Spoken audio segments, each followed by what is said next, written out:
everyone. Thank you guys for coming down. My name is Robert, and over there is Corey and Woody, and we are the members of Kent State Liberty Alliance.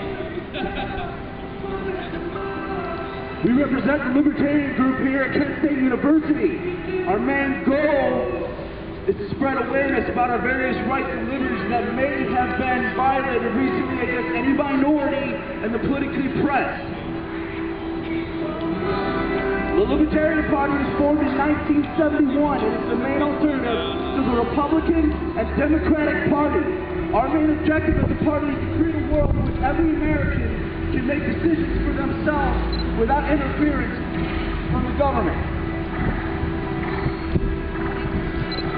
Every class of American has the natural right to be free in the choices pertaining to their personal lives, so as long as they do not harm another. The Libertarian Party plans to make this a reality by electing libertarian officials into office, which will therefore ultimately promote these values into our representation.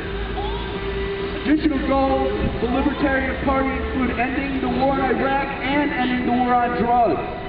A great man once said, freedom is never voluntarily given by the oppressor, it must be demanded by the oppressed. Our first speaker today will be Jody Emery. She is the lovely wife of a man named Mark Emery, otherwise known as the Prince of Pop.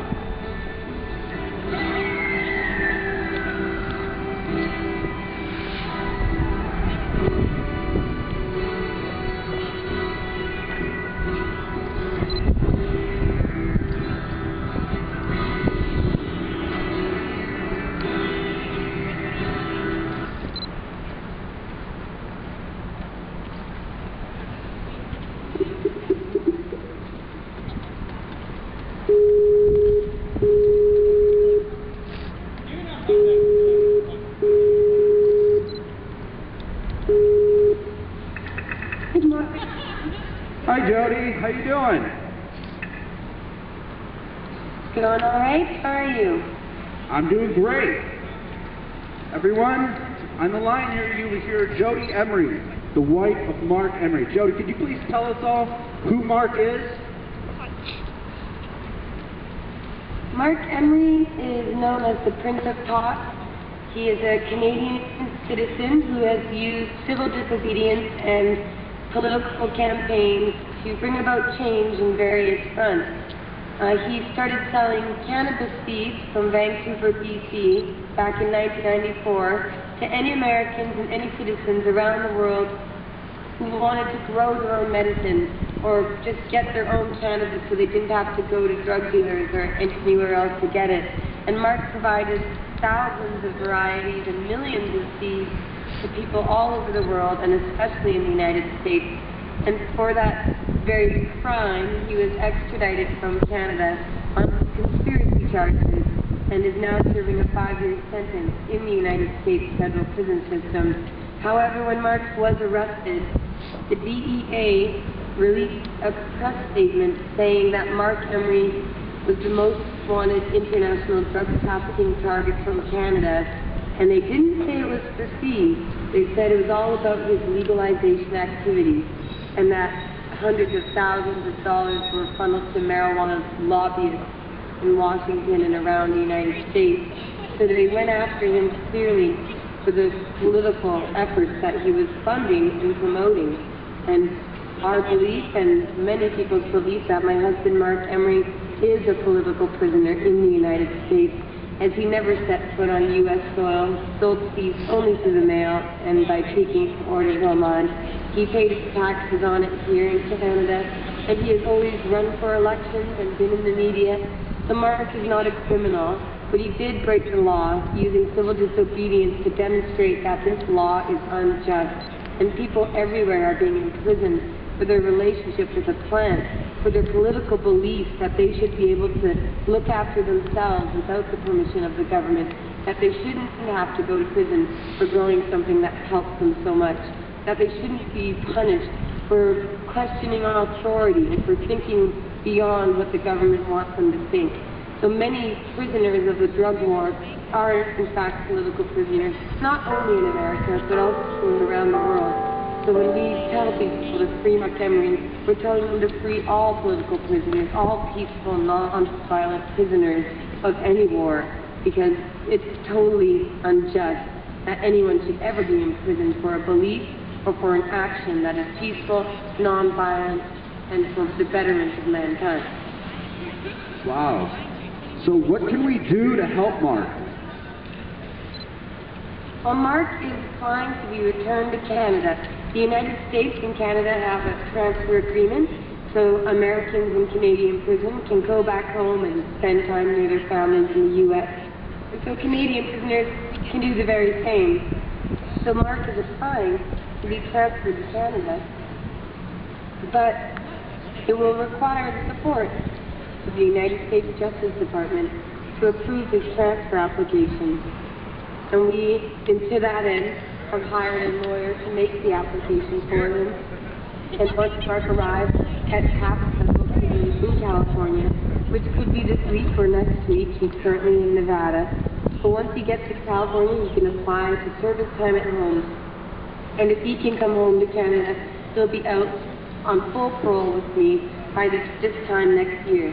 But if he's forced to service time in the United States, he'll be there for at least another 3.5 years.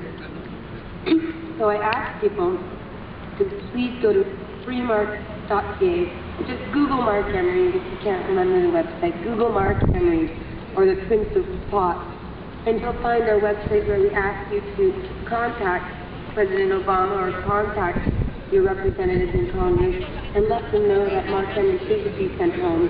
And contact the Justice Department and ask them to send this Canadian home.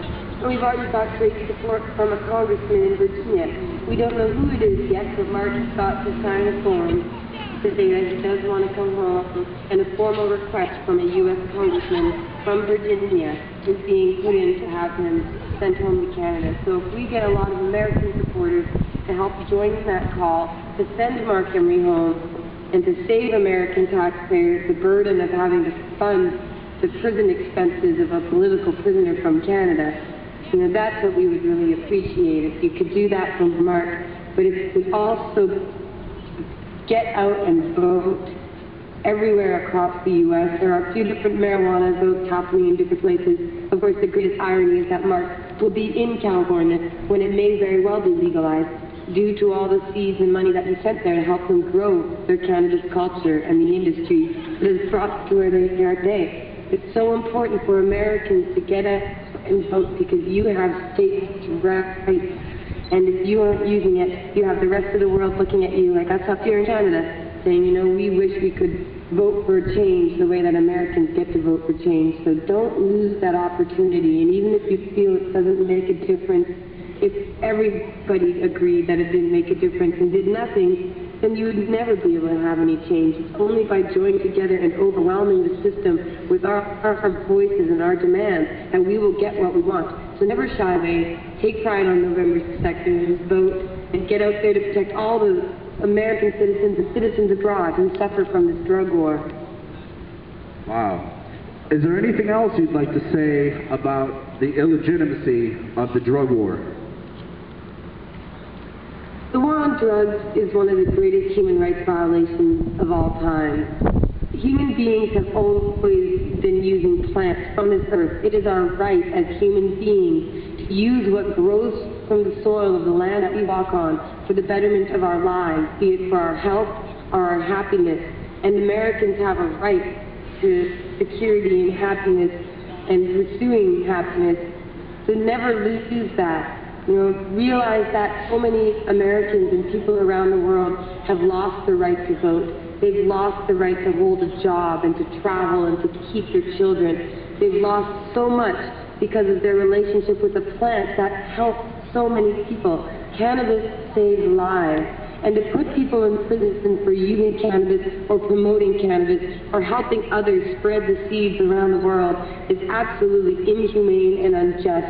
And there are more prisoners in the United States for drug offenses than anything else.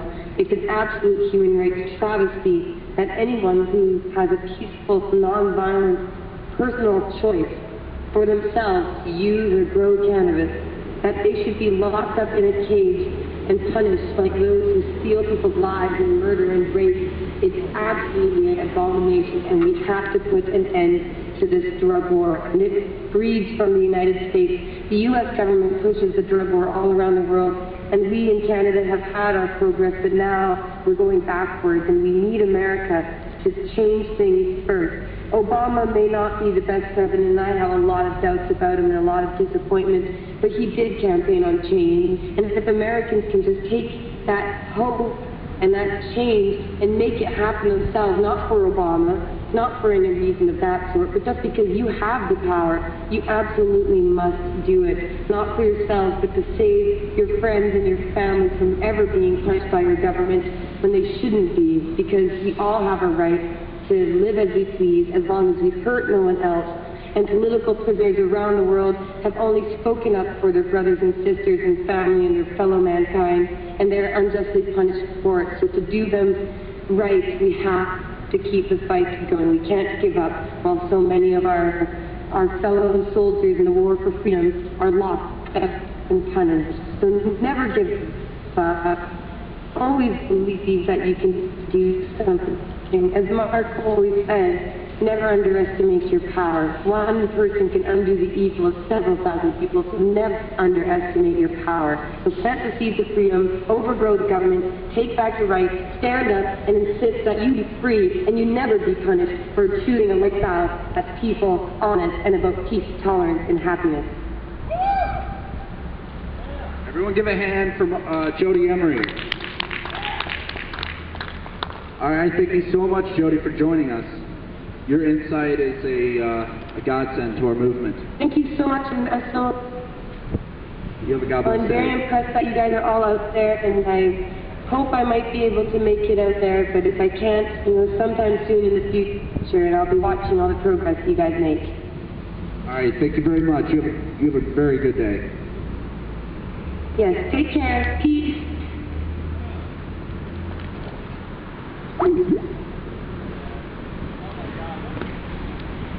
You guys heard it from Jody Emery's mouth. This is not something we can just sit around and let happen anymore. We have to make changes. Like I said before, a great man once said, freedom is never offered by the oppressor. It must be demanded by the oppressed.